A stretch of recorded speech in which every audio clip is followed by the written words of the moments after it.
Hello welcome back. So ತೇಜ ಮನೆಯಲ್ಲಿ ಬಂದು ವರಮಹಾಲಕ್ಷ್ಮಿನ ಕುಣಿಸಿದ್ರು. So ಅದಕ್ಕೋಸ್ಕರ ನಾನು ನವಣ ಗುಣಾಲೆಲ್ಲ ಹೋಗಿದ್ವಿ. ತೇಜ್ ಅಂತ ಸಾಯ್ಕೊಂಡು ಫುಲ್ ಮಂಚ್ತಿದ್ಲು. ಇದು ಅವ್ರ ಮನೇಲಿ ಕುಣಿಸಿದಂಥ ವರಮಹಾಲಕ್ಷ್ಮಿ. ಫಸ್ಟ್ ಟೈಮ್ ಅವ್ರ ಮನೇಲಿ ವರಮಹಾಲಕ್ಷ್ಮಿ ಕುಣಿಸಿದಾಗ ಹೋಗಿದ್ದು. ತುಂಬ ಚೆನ್ನಾಗಿ ಕುಣಿಸಿದ್ರು. ಅದಾದ್ಮೇಲೆ ಆಂಟಿ ಬಂದು ಚಿತ್ರಾನ್ನ ಒಬ್ಬಟ್ಟೆಲ್ಲ ಮಾಡ್ಕೊಟ್ಟಿದ್ರು. ತುಂಬ ಚೆನ್ನಾಗಿತ್ತು. ಸೊ ಅದೆಲ್ಲ ತಿಂದ್ವಿ. ತಿಂದಾದ್ಮೇಲೆ ಅರ್ಶಿನ ಕುಂಕುಮ ಎಲ್ಲ ಕೊಟ್ಟರು. ಅರ್ಶಿನ ಕುಂಕುಮ ತೊಗೊಂಡು ಸ್ವಲ್ಪ ಟೈಮ್ ಸ್ಪೆಂಡ್ ಮಾಡಿ ಫೋಟೋ ಶೂಟ್ ಎಲ್ಲ ಮಾಡಿದ್ವಿ ಆಬ್ವಿಯಸ್ಲಿ.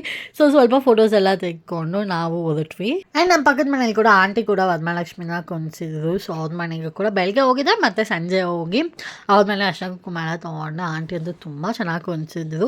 ಸೊ ಅವ್ರ ಮನೆಯಲ್ಲಿ ಬಂದು ಪ್ರತಿ ಅರ್ಶಿನ ಕುಂಕುಮ ಎಲ್ಲ ಕೊಟ್ಟರು. ಸೊ ಅರ್ಶಿನ ಕುಂಕುಮ ಎಲ್ಲ ತೊಗೊಂಡು ತೇಜು ಮತ್ತು ದೀಕ್ಷಿಣ ಕೂಡ ಆಂಟಿ ಇನ್ವೈಟ್ ಮಾಡಿದ್ರು. ಸೊ ಅವ್ರ ಕಡೆ ಬಂದರು. ಅವ್ರು ಅರ್ಶಿನ ಕುಂಕುಮ ಎಲ್ಲ ತೊಗೊಂಡಾದ್ಮೇಲೆ ಮತ್ತೆ ಪ್ರತ್ಯಾನ ಆಂಟಿನ ಕಟ್ಕೊಂಡು ಅವ್ರ ಮನೆಗೆ ಹೋಗಿದ್ದೆ, ತೇಜು ಮನೆಗೆ. ಆ್ಯಂಡ್ ತೇಜು ಅವ್ರು ಬಂದು ಒಬ್ಬಟ್ಟು ಕೊಟ್ಟಿದ್ರು. ಸೊ ಅದನ್ನ ಮಮ್ಮಿಗೆ ಸಂತೋಷಕ್ಕೆ ಕೊಟ್ಟೆ. ಸೊ ಇದಾಗಿತ್ತು mini vlog. Thank you for watching.